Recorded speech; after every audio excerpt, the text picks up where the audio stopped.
नमस्कार, मैं पवन चंचल। पिछली कक्षा में हमने सब ग्रुप की कुछ थ्योरम्स पढ़ी थी। आज हम उससे आगे शुरू कर रहे हैं। तो आज की हमारी पहली थ्योरम है, if G is an infinite cyclic group then G has exactly 2 generators.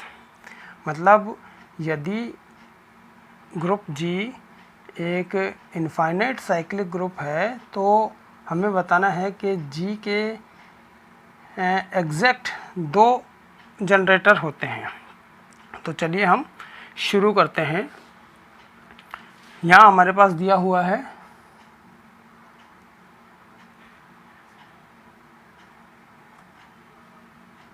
G which is generated by A is a infinite cyclic group.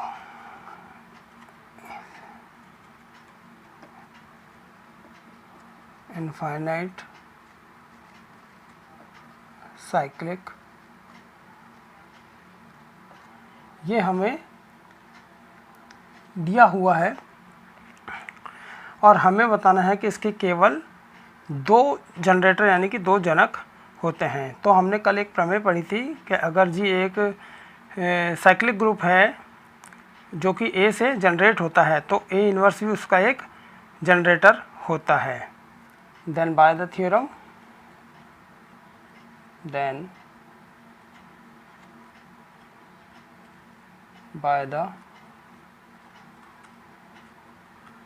theorem, A inverse is also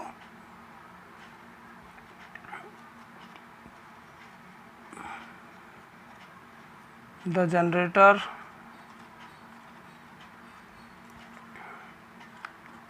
of G।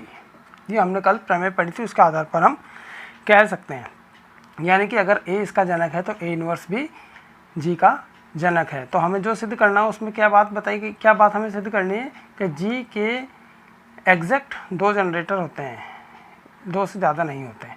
तो यहाँ हमने ये तो बताया कि A और A inverse इसके 2 generator. अब हमें ये बताना पड़ेगा कि ये दोनों आपस में बराबर नहीं है। तो हमें क्या सिद्ध करना है, टू शो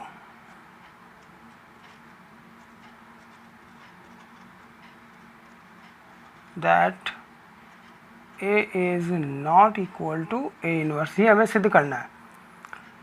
तो इसके लिए हम मान लेते हैं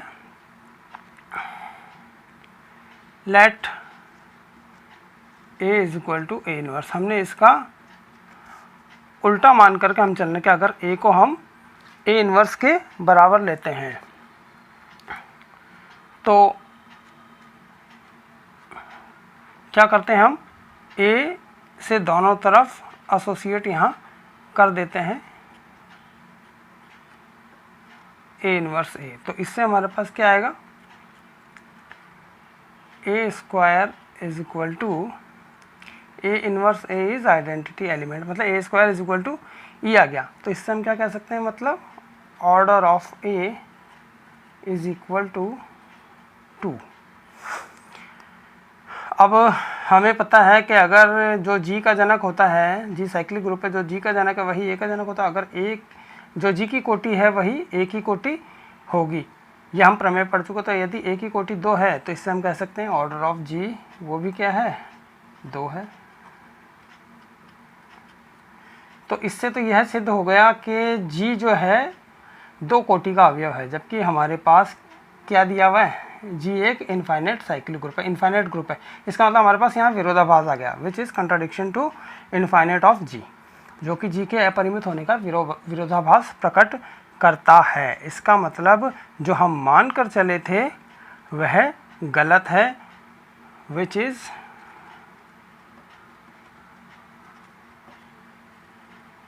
contradiction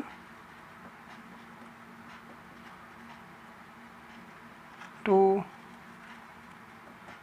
infinite ऑफ G के अपरिमित होने का विरोधाभास आ गया हमारे पास। इसका मतलब that is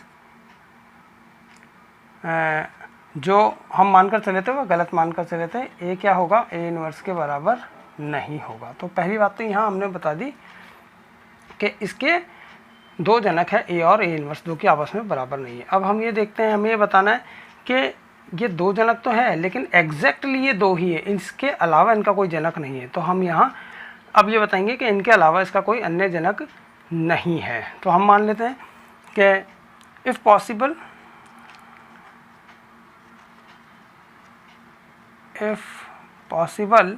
a raised to power m is also a generator of g, where m की वैल्यू हमें क्या बतानी है, 1 और -1 के अलावा, क्योंकि अगर 1 और -1 हुई तो ये दोनों तो वही जनरेटर आ गए। इसलिए हम मान लेते हैं कि let a raised to power m where m is not equal to 1 and -1 is also generator, is also the generator of G. ये हमने मान लिया। इसका मतलब ये है कि जी के किसी भी अवयव को इससे a raise to power m की पूर्णांक घात के रूप में व्यक्त किया जा सकता है। अगर a raise to power m भी इसका जनक है तो हम देख लेते हैं, a कोई g का अवयव है, उसको हम इसकी पूर्णांक घात के रूप में लिखेंगे, यानी कि then for a belongs to G, there exists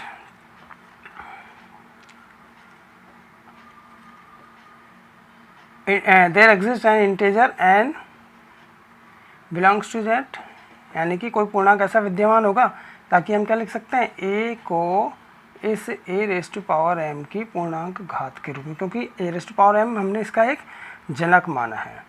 तो इसका मतलब क्या हो गया, a is equal to a raise to power mn। हम ये भी कह सकते हैं कि a डॉट a इनवर्स हमने क्या किया, a इनवर्स से दोनों तरफ गुणा किया, a mn dot a inverse. तो यहाँ हमारे पास क्या आ गया, e is equal to a raise to power m गुणा n -1। इसका मतलब क्योंकि यहाँ a गुणा a inverse is equal to identity element है। अब चूंकि m पूर्णांक है, n पूर्णांक है, इसमें से अगर हम ये -1 करेंगे तो यहाँ हमारे पास एक परिमित संख्या आएगी। इसका मतलब order of a is finite, that is order of a is finite. ये हमारे पास एक परिमित संख्या आ गई। तो जो a की कोटि होती है वही g की कोटि होती है, चूंकि g एक साइक्लिक ग्रुप है। तो इसका मतलब order of g is also finite, order of g is finite, जो कि हमारे पास पुनः विरोधाभास आ गया, क्योंकि हमारे पास g क्या है, एक अपरिमित साइक्लिक ग्रुप है, which is contradiction to that g is infinite, which is contradiction, विरोधाभास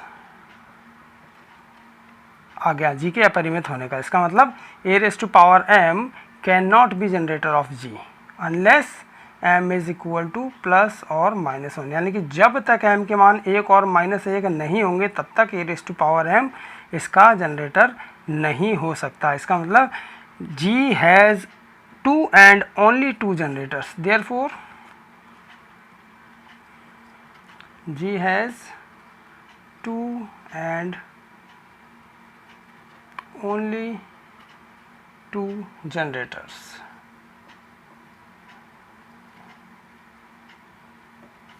ये हमारे पास जो है पहली प्रमेय जो है वो सिद्ध हो गई। चलिए हम दूसरी प्रमेय शुरू करते हैं, जिसका स्टेटमेंट है एवरी सब group of a cyclic group is also cyclic, यानी कि हमें बताना है किसी चक्रीय ग्रुप का सब ग्रुप भी चक्रीय होता है। तो इसे हम शुरू करते हैं। मान लेते हैं कि G एक साइक्लिक ग्रुप है जिसका कि जनक A है। Let G is generated by A is a cyclic group, is a cyclic group। ये हमने मान लिया कि G एक साइक्लिक ग्रुप है जिसका कि जनक ए है। अब इसका सब ग्रुप हमें बताना है कि वो भी साइक्लिक होता है। तो किसी ग्रुप जी के जो सब ग्रुप है वो इम्प्रॉपर या प्रॉपर हो सकते हैं। तो अगर इसके सब ग्रुप इम्प्रॉपर है, यानी कि हमने मान लिया H is a subgroup, and if H is equal to G और सिंगलटन E, यानी कि अगर H जो है वो इस रूप का है, या तो G के बराबर है या सिंगलटन E के बराबर है, तो हम क्या कह सकते हैं कि H इज ए साइक्लिक, यानी कि जो इसका देन द सब ग्रुप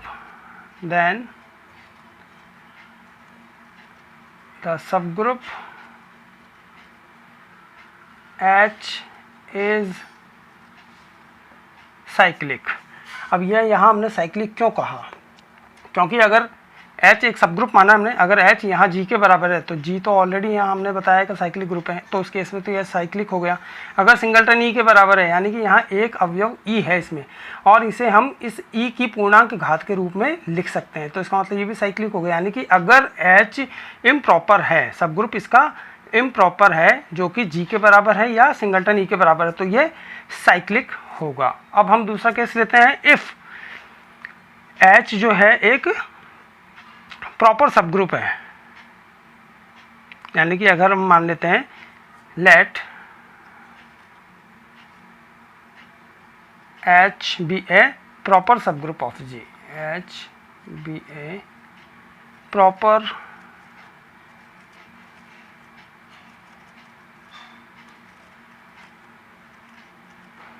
सब ग्रुप ऑफ G। हमने G का प्रॉपर सब ग्रुप मान लिया। तो जब इसका ये H G का सब ग्रुप है, यानी कि इसके एलिमेंट्स भी क्या है, एक ही पूर्णांक घात के रूप में, क्योंकि G के अवयव एक ही पूर्णांक घात के रूप के हैं और H उसका सब ग्रुप है, तो H के अवयव भी एक ही पूर्णांक घात के रूप में होंगे। इसलिए हमने मान लिया कि A again A raise to power S belongs to H हमने मान लिया, तो A raise to power minus S भी H का अवयव होगा इन्वर्स प्रॉपर्टी से, क्योंकि H इज ए सब ग्रुप।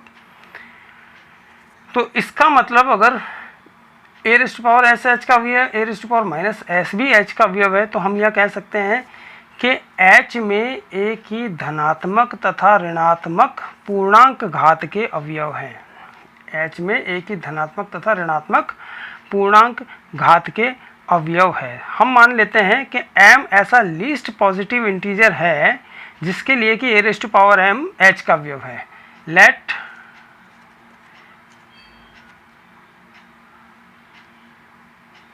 क्या माना हमने, let m is the least positive integer.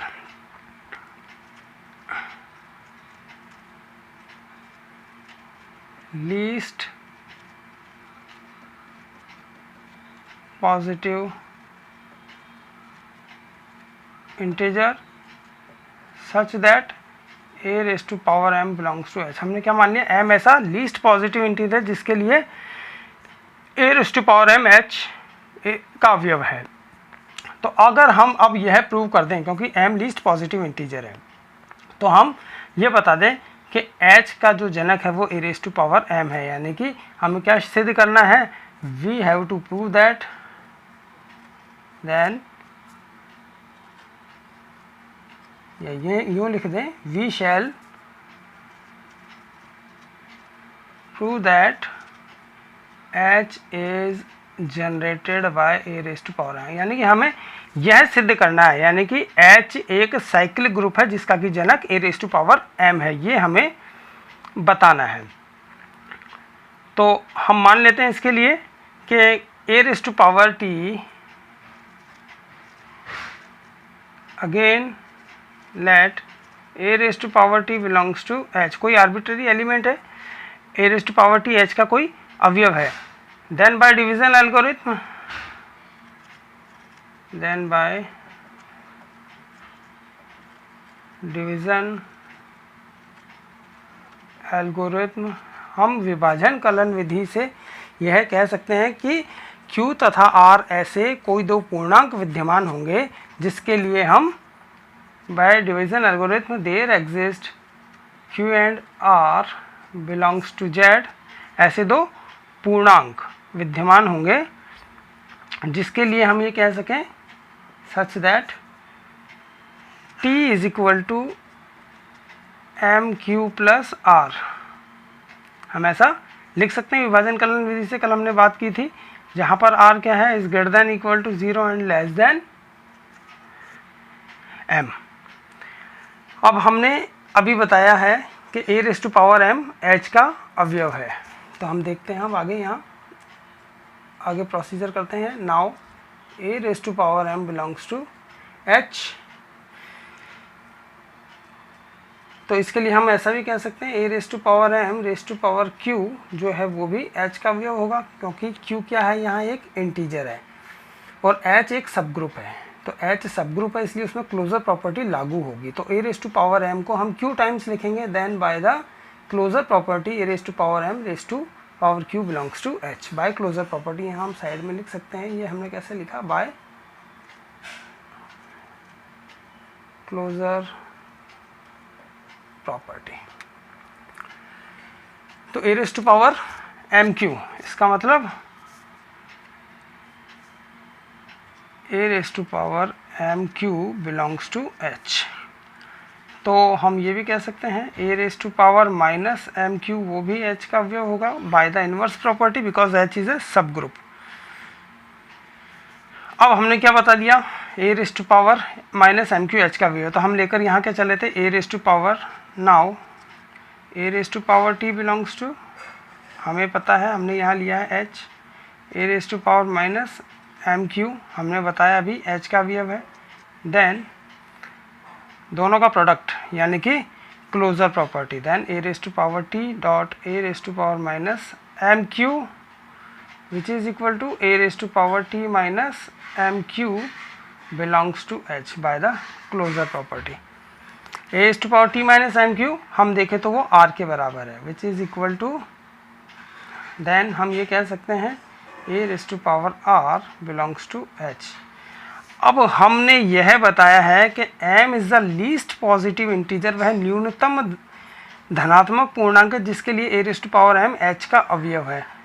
तो यहाँ हमने यह भी बता दिया कि a raise to power r is also belongs to h, जबकि r जो है वो इसको बिलोंग करता है, r जो है is greater than equal to 0 and less than m, और m वो लीस्ट पॉजिटिव इंटीजर है।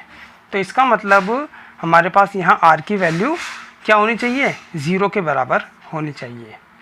तो यहाँ एक्सप्लेन मैंने कर दिया है कि r 0 क्यों होगा, बिकॉज वापस मैं बता रहा हूँ m is the least positive integer जिसके लिए हम ये कह सकते हैं, हमने कहा है कि a raise to power m belongs to h, ये हमने कहा है, और a raise to power r belongs to भी h का अवयव, a raise to power r भी h का अवयव आ गया है, जबकि r जो है वो is greater than equal to 0 and less than m है। तो इसलिए यहाँ r की वैल्यू 0 के बराबर होनी चाहिए, therefore r is equal to 0। अब r 0 के बराबर हो गया, then t is equal to mq। तो हम कह सकते हैं a raise to power t is equal to a raise to power mq, a raise to power mq। हम इसे इस तरह से भी लिख सकते हैं, a raise to power t is equal to a raise to power m raise to power q। इसका मतलब ये हमने क्या माना था, h का, इसका मतलब h का प्रत्येक अवयव a raise to power m की पूर्णांक घात के रूप में व्यक्त किया जा सकता है। इसका मतलब a raise to power m जो है वो क्या है, h का जनरेटर है, और h क्या हो गया, इससे साइक्लिक हो गया, therefore h is cyclic, h is cyclic and h is generated by a raise to power m। तो हमारे पास यहाँ प्रमेय जो है वो सिद्ध हो गए। आज के लिए इतना ही, अगली कक्षा में हम आगे के भाग को पढ़ेंगे। धन्यवाद।